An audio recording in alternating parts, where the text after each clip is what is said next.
Throughout our lives, we long to love ourselves more deeply and to feel connected with others.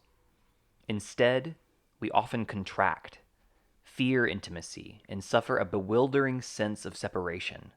We crave love, and yet we are lonely. Our delusion of being separate from one another, of being apart from all that is around us, gives rise to all of this pain. Sharon Salzberg.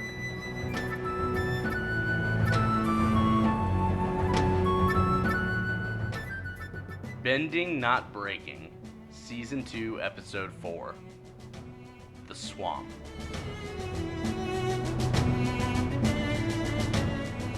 And we're back again for another episode of Bending Not Breaking. I am Sunshine Mayfield. This has been Pruitt. And before we get into everything, if you just finished listening to the last episode, wasn't my sign-off, perfect? It was really good. For someone who, always has trouble signing off and speaking in those terms. So say it again. Yeah, it was, I think I was really proud of myself. So I'm just going to give myself a little bit of self-care and be or a little bit of, props to myself. Nice. Yeah, that's what I wanted. That's how I wanted this episode to begin. Way to connect this episode to last episode. Oh my goodness, that goes into our lens. So have we already introduced ourselves? Did I already mess that up? Or did we say our names? Yes. Great. Yes, We didn't introduce. As good as your outro was for My the last episode, intro was terrible. that was the same level of bad for your intro to this one. Oh, thank you. That was the one and only Max Gongaware, our lovely producer. Welcome back, Max. And may I say, I'm also doing a really, really good job of keeping us in check and making sure we sound lovely. You sound fine. When people say fine, it's fine. That's not really a positive. It's on a scale of 1 to 10, where does fine fall? I think a 4. Yeah, 4 for you, Max. Solid 7. Yeah, for me, it's closer to middle of the range. 5, 6. I guess because people would be it was fine. I had a fine meal. That, I would say that's a good or connotation. Ooh, that's fine. Sure, that would be a more positive connotation. Yeah. But when I think of when people are yeah, I'm fine. How was that movie? How did you like Joker? It was fine. It was fine. Right? It was a 5. But yeah, so we're going to talk a little bit about the swamp today. And that was a lovely quote from you earlier, Ben. Why choose that one? I really enjoy that quote because it starts just thinking about it connects me to the pain, but it also connects me to why that pain exists. It's the delusion of being separate from one another, right? Really, in reality, we are all connected. And I think that's honestly what love does, is it connects us. And I think that's something that really helps us see something in one another that is different than what we would normally see without that lens. Love gives us a chance to see each other in a way that connects us more than we ever thought we could. Because what love does is it gives me a chance to see myself as inextricably connected to you. And if I think of love in that fashion, that if I see myself and you as one unit, I'm going to treat you differently than if I see you as separate. And we saw that a lot, especially in the partisanship episode with the dehumanizing language and why it's being used is, and that was the episode when the two tribes were trying to walk to safety and they had to go through the canyon. But we see this moment of, I'm going to use dehumanizing language to separate us. Yeah. So that it is easier for me to mistreat you. Fun fact, that episode is commonly regarded as the least appreciated episode of Avatar: The Last Airbender. Interesting. It's rated the least on IMDb or anything else? I watched some video that said it was the least out of all the episodes, appreciated, it was less rated, etc., all that jazz. Well, I think that just shows you can really, if you're looking at anything, you can start to pull meaning out if you start to look for the deeper meanings. But we saw a lot of dehumanizing language in that episode, yeah, we did, which was used as a tool to separate. And so what you're saying, if I'm hearing correctly, is that by showing love and compassion, that it strengthens that bond and makes me actively treat you and assume things of you better or differently than I would if I didn't feel any form of connection. Yeah, but I think going back to the quote, it's saying that us being separate is the illusion. right? That's the illusion, not the fact that, oh, if I see this differently and I put myself in this lens, then we are connected. No, that is We're what, connected. yes, we are connected. And so what love allows us to do is allows us to see that connection. And that makes us where we are at our best. And so that's why I think like all these religions are surrounded by love and focused on love, is because it's what allows us to treat each other the way that we are meant to be treated. Hopefully. Hopefully. Hopefully that's the point of religions. But yeah. So before we dive even deeper into this episode, I'm going to go for my favorite portion of our episodes, and what seems to be Max's least favorite portion, is Max's uninformed recap. Ben, I believe you chose the keywords for today, and we'll give him the intro and the outro. And to be fair, Max, it's really tough because the intro and the outro have nothing to do with the actual episode. Like, it is very much like its own separate story arc that connects between the very first scene and the very last scene, and then everything between takes place in a different place entirely. So I apologize for that. Yeah, that is going to make it really tough for me. But I believe in you, and I wish you luck. Appreciate it. Scene 1 of this episode. Zuko and Iroh are begging on the street, trying to earn some money to pay for food and their just living expenses. Final scene. Zuko, as what we believe to be Zuko, as the Blue Spirit, attacks and seeks revenge upon a guy who was not kind to Iroh earlier in the first scene. Your keywords are tornado, illusion, banyan tree, swamp monster, and waterbenders. Max just gave me like the biggest grin on his face because last episode I told him that we were not going to write down these things and he would have to do it from memory. As he's typing the keywords in on his own notes, just staring at me with this big old grin on his face, like, I outsmarted you, which is not difficult, but he did. Touche, Max Gongware. Are you ready? The most impressive part was that I was able to stare at you while typing everything perfectly. Is it perfect? Were there 0 errors? I mean, I don't know how to spell banyan tree, but... Okay, are you ready? 30 seconds. I already forgot the first and last scene. Did you really? Do we need to repeat it real fast? Zuko, Iroh begging, trying to make a living, trying to survive, on the run. Mm-hmm. Last episode, Zuko, as the Blue Spirit, seeks revenge upon a guy who gave them money earlier but was kind of mean about it. Great. On your mark. Get set. Go. All right, so the episode begins with those two dudes begging about something. And then, as we all know, the rest of the episode has nothing to do with that opening scene. So what happens in the rest of the episode is a man from Krakosia gets lost in a terminal. And it's because his country went to war while he was on his flight to the United States of America. And so they don't let him into New York City.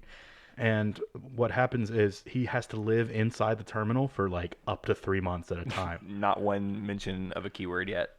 And so it's, at first he doesn't speak any English. So, walking around that terminal, it's like a tornado of sensitivity. And like his sensory senses are tornadoing. And, living in New York is just an illusion right now because he's stuck in this terminal. And there aren't any banyan trees in the terminal because the banyan trees don't thrive inside of airport terminals. But he teaches himself English by reading a magazine, specifically articles about a TV show called Friends. You may have heard of it. There was not one single swamp monster in an episode of Friends. However, there was a monkey named Marcel in several of the episodes. Now, he falls in love with a character played by Catherine Zeta-Jones, Amelia. She dips under lasers. You meant to say beneath. That was the wrong preposition, my friend. But that's okay. You have 10 seconds left. Yeah, we're wrapping So it. ultimately, we realized that the reason that he even came to New York in the first place was because he wanted to get the autograph of one of the world's most famous waterbenders / jazz musicians, Benny Golson. And ultimately, 5. through this whole series of events, 4. he does eventually get Benny Golson's autograph. 3. And then we have 2. that, we go back to the dream sequence where there's something mean happened to 1. Zuko and Anya.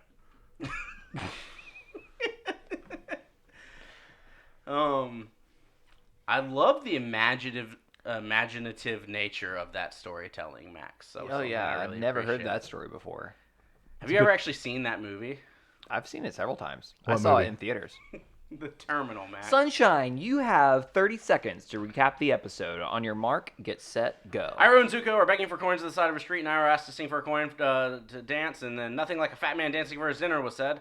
The gang is flying over a swamp, and Aang becomes entranced, and then a tornado happens, and Appa's trapped in vines, and Monte Picchu sets him free. Aang is then being nicer to the swamp. 15 seconds. Sokka's cutting through vines, and then boom, swamp monster comes, and they all get separated. And they see things, and they hallucinate, and then they come back together, and then 5 seconds. People are trying to eat Appa, and they realize that everyone's on the same side, and the banyan tree connects us all, and then Zuko hits someone with a sword. You did a really good job. I missed some things, but You did really well. Thanks. I'm impressed, especially with my inaccurate timing. I have no idea how long I actually gave you. let's dive into this a little bit more. People will be listening at 1.5 speed anyway. There's no way to know for sure. That's right.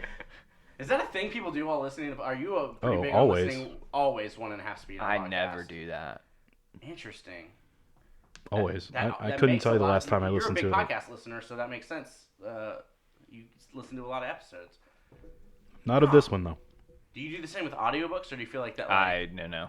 changes the... I've never done an audiobook. The pitch rises. I don't like it. Yeah. I'm currently listening to the Golden Compass audiobook, and it's quite good. I've never tackled that before. Is Nicole Kidman reading it? She is not. Apparently, and I haven't seen the They movie do have a either. full cast reading, though. Yeah, which is really cool. Apparently, people didn't like the original Golden Compass, but we're currently going through the series on HBO and finding it lovely. I don't know if it's good compared to people who love the books. I love the books. Are you thinking of Pretty Little Liars? No, His Dark Materials is now on HBO, which is the Golden Compass series. Right, but Nicole Kidman is in Pretty Little Liars. With Amy Adams and I think who else is So in this that episode, show? we're talking about which TV show? connectedness. Stop. Which TV show are you talking about? You're not. Pretty Little Liars is the CW. Connectedness. What's the one with the Nicole Kidman and Reese talking about a Witherspoon? swamp?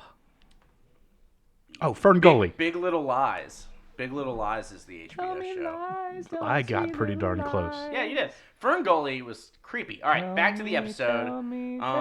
Ben, we can easily say a moment of connectedness is when they find out every tree or every part of the swamp is one banyan tree. Yeah, oh yeah. So everything's connected in Oh, a yeah, very yeah. literal sense. Yeah, totally. Are you taking this seriously? Because we're taking it seriously. Yeah. Max and I are doing this. Yeah, he also said in the next line something along the lines of, just as the Earth is one single organism and we are all connected. Which is do you find that to be true? Absolutely. Like, do you find, in a very literal sense, are we all connected? I believe so. I think so. Let's dive. So that's a moment of connectedness. Yeah, we're connected because we believe in the same thing. Huh. What else in this episode is a moment of connectedness, or moments that you found where connectedness shows through, seeing as that is our lens? I think it's interesting to think about begging as a form of connection. As a bid for connection, if you will. Ooh, I like that. And I even admitted to you earlier on that I really struggled outside of like the normal or the very literal sense of connectedness that we see in the episode. Yeah. Of seeing things, and that is something I absolutely missed. And Talk to me more about that, please. I think it's really interesting because there are several reactions that people typically have to people who are begging on the street. And the most common reaction that and tell me if I'm wrong here, but I guess my perception that the most common reaction is that people avert their eyes and attempt to almost ignore the fact that there is a living, breathing person trying to connect with you. And people actively try to not make that connection.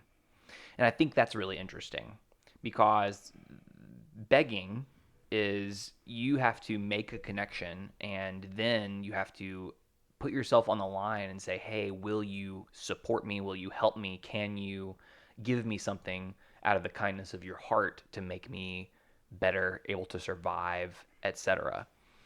And most people completely bypass it and ignore it. And I have to say that I'm that person. I actively avert my eyes when I drive by someone who is on the corner. Stay looking forward and never look out the passenger window. Yeah, it is very rare that I make eye contact intentionally and wave. Right? And when I do, I feel bad. And so I really have to I had to think about and rumble with those feelings. Like, why am I averting my eyes? Why do I feel so uncomfortable? What are and so it makes it difficult for me to connect with people who are begging because I am so uncomfortable with the concept of begging myself, with putting myself in such a vulnerable position where I would need to ask others for help in that kind of way is so uncomfortable for me. Yeah, and I wonder what what everyone's individual reason is, because I feel like it has to change from person to person. It must. Right, because I think, there's probably a little bit of privilege in it, right? Like, if I am a female walking on the street, and I get approached by someone who's bigger than me, or if I'm a male approaching or on the street, but like, there's differences in situations. There's been times where I've opened up to someone who was begging, and then that turned into a scary situation for me, where the person followed me for a very long time, like after having the conversation, after giving money, and that turned into it felt like an unsafe situation, in which case that's tough to connect in, right? Yeah. Like, and so I wonder what each individual person kind of has gone through in those moments, because that's not to say that every situation would be like that, but how many times has something along those lines taken place, or is there a fear in safety ever in those moments for people, and do you have to be in a safe place to connect? Well, yeah, and I think safety is definitely something that comes up, but like, again, it's so interesting because that's something that wasn't even on my radar. Safety is never really the thing for me. It's that I'm so rather uncomfortable with, if I were in that situation, I don't know that I could. And I'm sure that, like, that's the issue, is that I think that if I were put into that situation, it's hard for me to put myself into a place where I could understand me getting to the point where I would be begging on the street. Mm-hmm. That's so uncomfortable for me to imagine the series of events that would lead me to that. Right. So you avoid the conflict. So I avoid it on the whole. Yeah. I don't want to think about this. This seems unpleasant. I have a privilege in being able to ignore it. I am so much more comfortable giving money when someone is performing. For instance, when someone is like, I vividly remember someone playing saxophone, and they were incredible and they were playing on the street, and I was just like, man, and like, I found here's $5 here, yeah. And I gave them money, and it was to me, that feels entirely different. And so it's just interesting because tying that to this scene with Zuko and Iroh, Zuko is so humiliated, angry with the idea that they have to ask for money. We are royalty. And I really empathize with Zuko in this moment. Like, it's terrifying, and I get where he's coming from, and I feel his anger. I see it. And to me, Iroh is what an incredible teacher. One, it's really interesting for me because Iroh in this moment is so uncomfortably generous with his assumption. When this guy says, dance for me, and then, oh, I love seeing a fat guy dance, like, ha ha ha, Iroh sits down and says, what a nice man. And I don't know if he's being serious. I don't know if I just, there's so much there. Is he in a better place to just ignore it? Like, is he ignoring it? Is he a happier person if he has that assumption? Well, like, does he get to live a happier life? Well, is that truly his perspective, or is he saying that for Zuko's benefit? Or is he, like, tell me, like, I genuinely want to know what's going through his mind right there. Because if he's genuinely feeling that way and says, wow, what a nice guy, he's in a way different spiritual level than I am, way different emotional intelligence level than I am. Because I would say it sarcastically if I was in that situation. Yeah. I would be appreciative of the money. I'd be like, and I would be like, yeah. and that guy was kind of a jerk. Yeah. Right. What a douche. Yeah. Which is dehumanizing language. Yeah. Right? Both of us just use something like that. But that's what you would feel I felt in that moment. Watching it, I felt that. And I wondered, as I'm thinking about Iroh, and as I'm thinking about, like, how do I better myself in those situations, I have to acknowledge that for me, I'm only where I'm at today because people have helped me along the way. Like, because I've had people going to bat for me, because I've had people who are willing to train me, because I had the financial means to be able to go to college, because I had the financial means to be able to, never worry about having a meal and never having to deal with that trauma, right? Like, so, like, I'm only where I'm at today because of several instances upon my journey of people helping me. Like, there's no way I would have made it here without anyone by my side at some point. And so, is that just an extension of Iroh feeling a similar thing, right? Like, sometimes I'm okay with begging this moment because I need help and I'm willing to ask for it, which is something that I feel can be very uncommon in certain circles, that it is not okay to ask for help, regardless of whether or not that's panhandling. Well, I'm uncomfortable with asking for help. Like, in work or, like, in relationships or anything else. For me, it's like, period. I suck at it.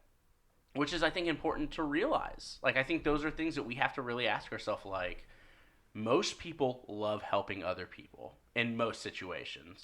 You know what? And I just got a connection to last episode where you were talking about how patience, I had to be patient with you not doing things around the house. Mm-hmm. But then I had to learn to communicate with you in order to get that to happen.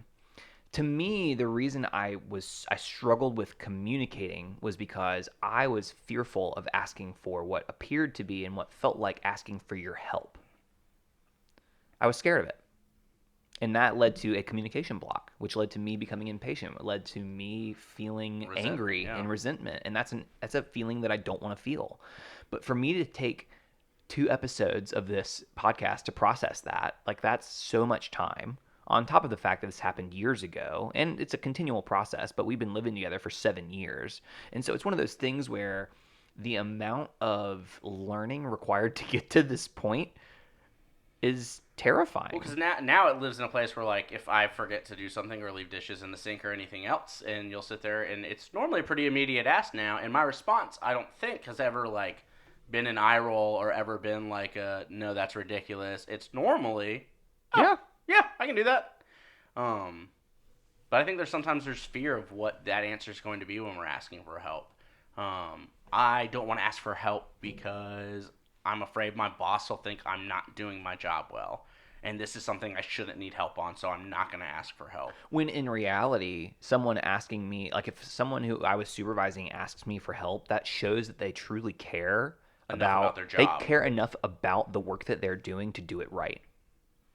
So, right? Yeah. So asking for help in this moment, I love that you're saying it's a bid for connection. Yeah. It shows that you are looking to be connected to someone and to struggle through a process with that individual. And when you think about it in terms like that, I can't think of a more loving ask.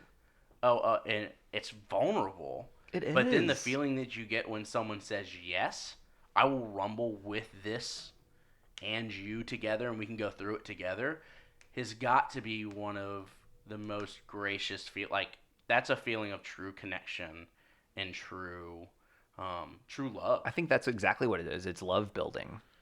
Yeah. And so that the more we ask for help and the more that's reciprocated and the more we do that on a regular basis, we are really creating an environment where people feel comfortable and feel loved. Yeah. I think it's so cool that conversation came out of a 2-minute scene that I honestly didn't even think really had much to do with the episode or through the lens. In a kid's show. Yeah. I think for me, one of the biggest moments of connectedness was the moment in the swamp where Zuko and Katara are seeing... Zuko? Sorry, not Zuko. Sokka and Katara are seeing past loved ones. And how I kind of read into that was our past experiences. One, people never really leave us. Like, those experiences, those memories don't leave us. And they drastically shape our present and our future.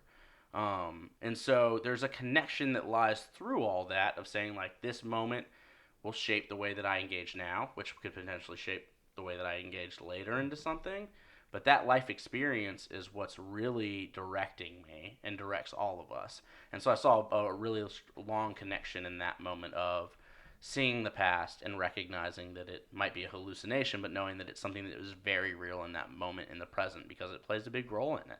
Well, again, they talk about how time is relative in this episode, which you mentioned last episode again. It seems like these are interesting connections between episodes, just saying it again. But, like, time is relative. And so I think it's fascinating that Aang, Katara, and Sokka are thrown into three similar and separate experiences. And they're all connected by the fact that they all see this illusion. They all see someone that they miss, or someone that they want, or someone that they love. That's what someone they desire, if you will, whatever that emotion is. And it's not clear what it is that creates that. But I think it's interesting because if we treat it as someone that they love, which clearly Katara loved her mother, she thinks about her daily. Sokka loved Yue in a way that, failure. Oh, you're the worst. You're a terrible person. Sokka loved Yue, and then Aang loves who we come to find out is Toph, right? And we see that in the future, but we don't see it now. But the fact that love connects us all, and I think that that's something again that this is showing us. Like, how are these three separate experiences connected? I think it shows us that we're connected to the people we love regardless of where they are in our lifespan and in the time that we get to experience them. And they inform our decisions, our future, our past, and our present. Yeah, the love that we feel, and it's we've kind of hit on it several times, but it's really amazing how that really does connect us all, whether it's a love of the same sports team or a love of music or in general the love you feel for one another, whether that's platonic or romantic, but how that really can connect those feelings, and it gives us almost like a support system to really work with, a root system, if you will.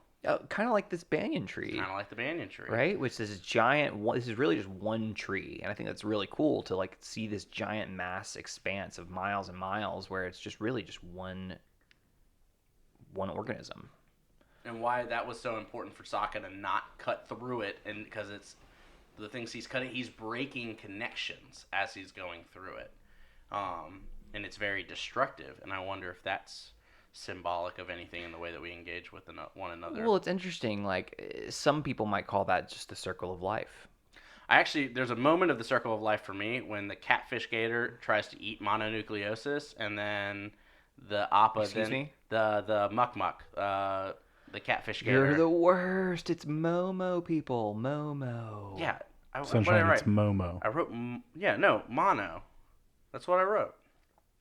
Momo. All right, so the catfish gator tries to eat Momo, and then Appa eats the catfish gator, so the doesn't catfish actually gator, eat it. like, just like picks it up with his mouth. Yeah. And I thought that was like a little food chain, like a little circle of life moment. Which I thought was fun. But then it's fun to think about the connection that the swamp people have with the catfish gator. Pet.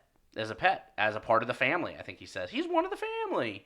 And the way that we view our pets and the connections that we have with them, when other things might think they're food, right? Like, it's like it's interesting how we internalize that, and like the connection we have with the animals that we keep in our homes.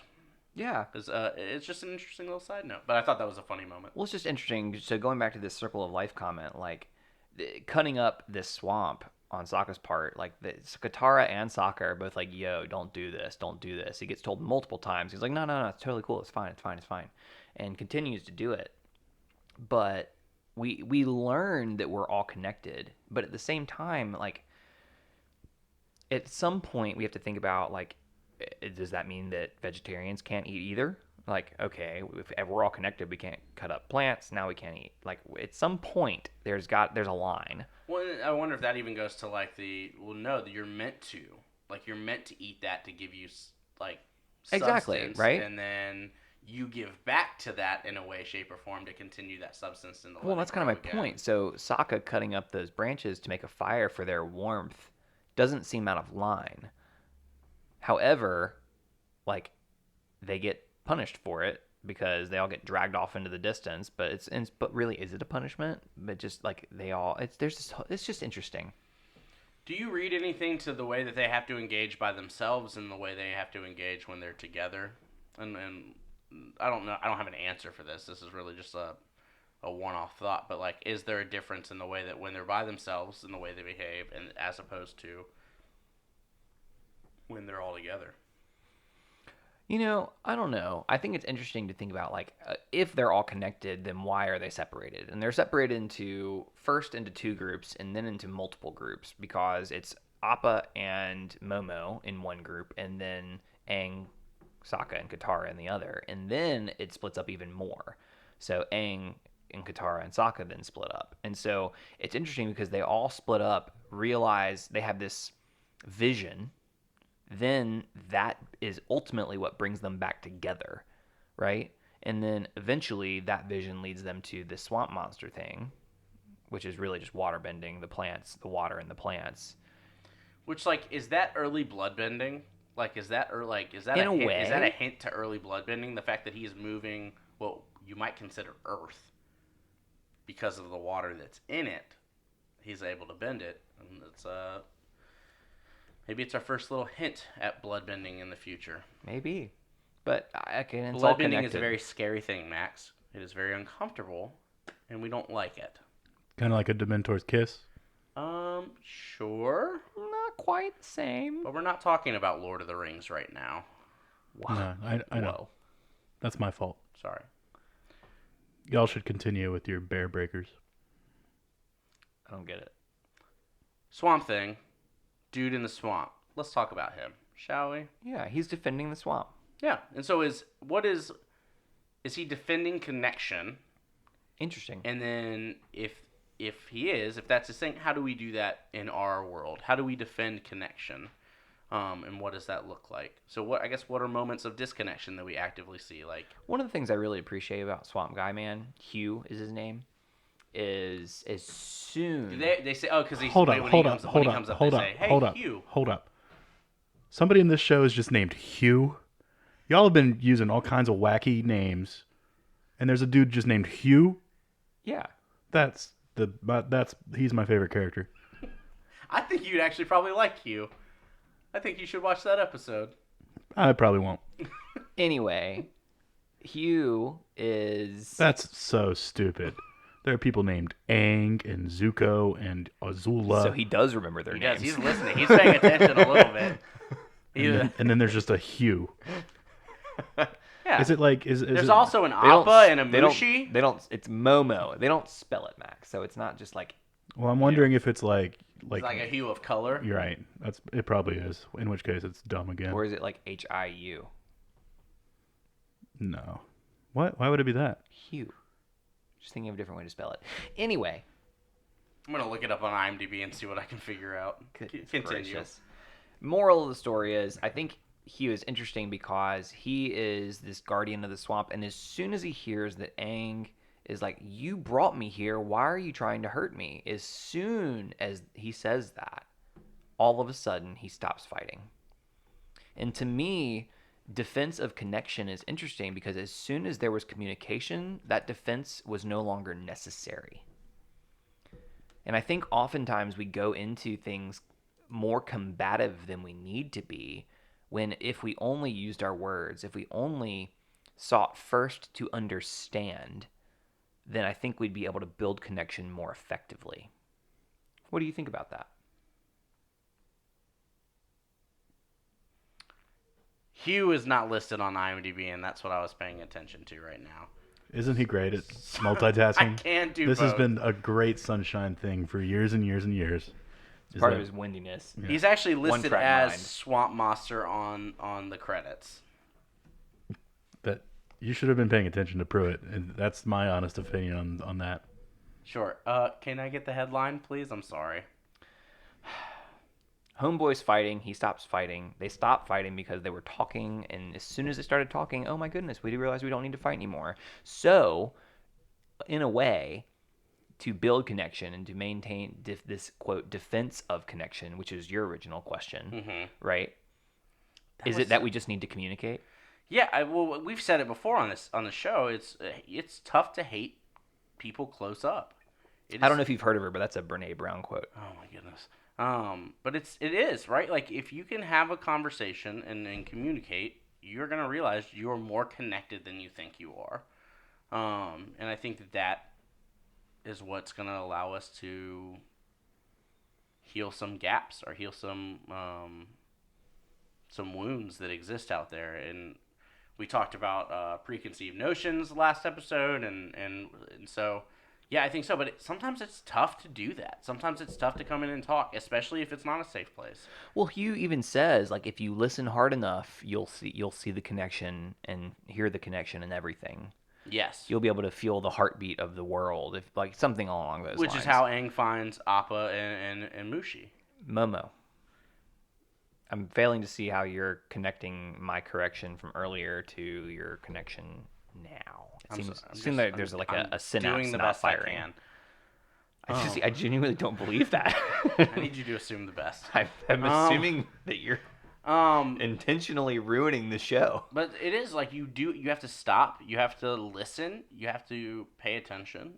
You have to do a better job of listening than I did previously. But it is important to have those conversations. But you have to be in a safe place to be able to do that. And I think that's sometimes what we forget is that safe spaces get listed as this place of like it's a joke, right? Like it's like we have to build you a wall to protect you. And the reality is no, you just have to build a place where people can feel safe to connect. And that's really what you're looking for in a place to belong. So I think that's an interesting moment of just, you're right. He stops automatically what he's doing and they have a conversation about it and that's it. And it's over. And they realize they've got nothing to worry about. Yep. And in a culture that is solely based, or not solely, but is heavily based on fear, that we act a lot based off of fear, I wonder what that would change if we didn't have that fear anymore for being able to talk through things. I agree. So, speaking of this fear, I think it's interesting when Sokka and Aang and Katara are walking through. Katara, they seem fearful. They seem scared. They're alone. It's dark, and they're fearful. And one of the things that comes up is this, like, do you get the feeling we're being watched? Somebody's watching me. So, okay. Max is shaking his head. I peaked the levels. I'm sure of it. Anyway, this feeling of being watched in a way is a form of connection. Tell me more. So have you ever felt that? Like, okay, someone's staring at me, and then you look around and someone was trying to get your attention, right? And they weren't like waving their arms; they were just looking at you. You ever felt that? Have you experienced that before? I don't know if I have, honestly. Like, I don't think. Max, have you experienced that before? Yeah, man, I'm right with you. I've experienced that several times. There's been times where I've looked around and caught someone looking at me, but like I don't think that's what you're asking. No, but like sometimes like somebody in a room will say something that's funny to you and one other person in the room, so like you try to make eye contact with them, and then you do because they felt you staring at them.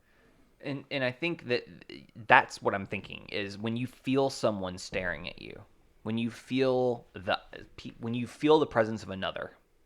Literally, right? Like, look out the window right now. No, just kidding. No, there's nobody out there. No. But anyway, like, there's something in our bodies that there's a literal physical sensation that we get when we connect with someone else. And sometimes that's really weird because we don't know how it happened. And I think it's interesting because there's actually a nerve in our body called the vagus nerve. I don't know if I've talked about this before. I don't know if you have. But there's a wonderful... what happens in that nerve? There's a wonderful researcher. It stays there, Matt. Yeah, thank you. There's a wonderful researcher named Barbara Fredrickson. She's actually a professor at UNC Chapel Hill. I think you have brought this up before, but continue because I don't remember. The vagus nerve is Barbara a nerve... Fredrickson. Oh my God. There's a nerve that connects our brain to our heart, and it is vibrating on a frequency. And what happens is when people are more connected, that measurable frequency that is vibrating there between you and another person starts to vibrate more and more closely together until they're vibrating on the same frequency. And there are literally things that you can do to. So when me and Max snuggle, There are things you can do to literally synergize those two frequencies between one person and another. There are four behaviors that are measurably increase that synergy. One is eye contact. Two is nodding. So when you're talking to someone, like nodding in their direction in a positive way is going to build that connection. Leaning in, so literally how close you are to that person makes a difference in how uh, similar that frequency is. And then smiling. Those are the four behaviors that literally have been measured to make that synapse fire at a similar rate to where that frequency is happening. And I'm probably botching all of the language and things like that, but it's really fascinating because that connection is what kind of helps people connect. When that is vibrating on the same frequency, you measurably feel more connected to the person with whom you're vibrating with.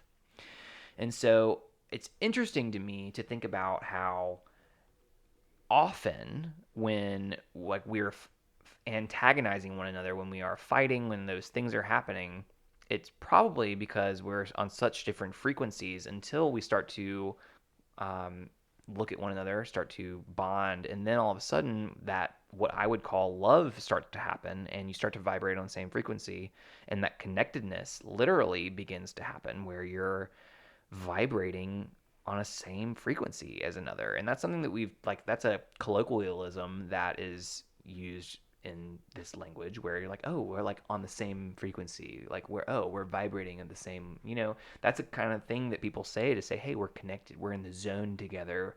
Like, and I just think that's really interesting to think about in this perspective because that's something that came up. Like when you listen hard enough, you'll hear the heartbeat of the world. When you put yourself in a place where you can literally be on quote the same page as someone else, it's interesting.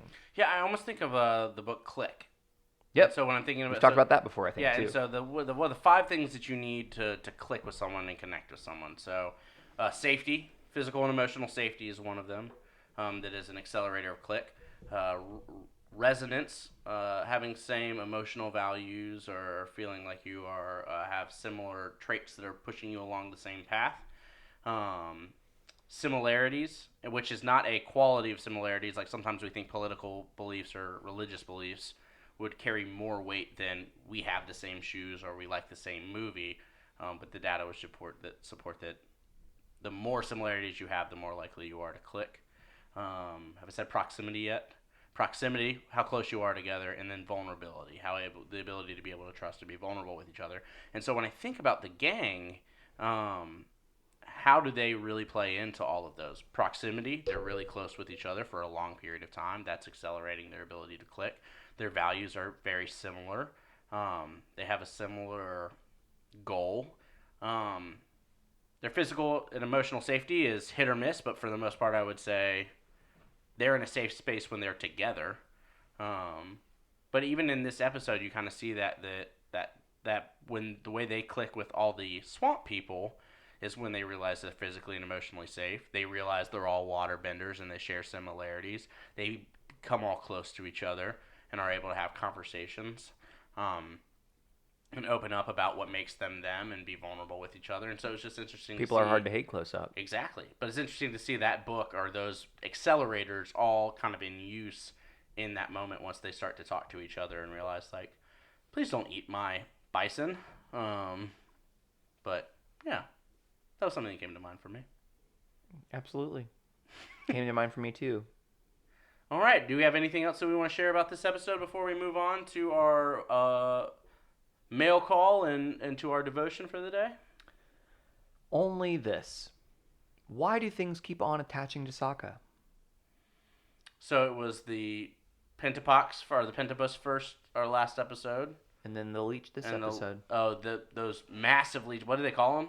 It wasn't. She said elbow leech. It was a leech on his elbow. Yes, but apparently that's all they only attach to elbows. But I don't know if that's what it was. Leeches scared the crap out of me the first time I got bit by one. Less terrifying now, but Max, you ever been bit by a leech? Not as far as I know. Good talk. All right. Well, we've got a voicemail from our friend Cole, and we are going to listen to it right now. You have reached the voicemail box of Bending Not Breaking. Please leave a message after the tone. Hey Ben, it's Sunshine, and now Max. Thank you all so much for making these episodes. It's been really lovely to hear these new thoughts on the series we all know and love. One thing I've had some good conversations about after listening to the last season is how masculinity is portrayed in Aang and Zuko. Y'all talked a lot about how each of them experience and give affection throughout the series, and in particular the lack of affection that Zuko experiences from his dad. This guy, my brother, talking about how affection from father figures is so often used as a basis for the development of masculinity, and how characters with negatively masculine traits like Zuko are often contrasted with a more positively masculine character with a good parental relationship. Think like Adam versus Otis from Sex Education, or Boromir versus Sam from Lord of the Rings, or really any of the other main hobbits. But here we have Zuko, violent and revenge-driven and completely unable to process his emotions or open up to other people. Classic, negatively masculine character. Contrasted with Aang, who's definitely not the classic, positively masculine hero with a great parental relationship. As y'all were saying, during his childhood, he's really only shown personal affection by Monk Gyatso, who he's eventually forced to run away from as he's stuffed into the kind of shoebox of his spiritual ceremonial role as the Avatar. So we get this kind of more nuanced view of masculinity and how affection can affect a kid growing up, especially as Iroh comes into the story. So anyways, I'd love to hear y'all's thoughts about that dichotomy, or general comparisons between Zuko and Aang that are made. So thanks again, and I'm excited to hear what you guys have to say about it.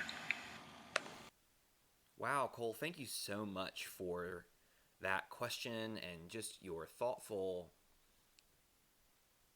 recording. I think that we are blessed to have you with us in this journey of just discovering more about ourselves with Avatar. So the fact that you're bringing up masculinity is really interesting, because masculinity in and of itself is really nuanced, and frankly, I don't know if I quite understand it entirely. So I'm going to talk about values for a second.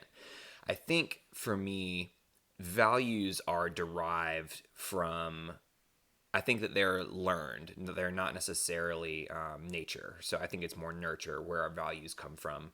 And I think masculinity is similar. I think that the way we treat ourselves, the way we treat each other, and the way we treat our gender, which is a construct anyway, is all kind of derived from places and people that we learn from. And I think that Zuko had a father figure who, you're right, had just gave zero affection and frankly was abusive and caused trauma in his life.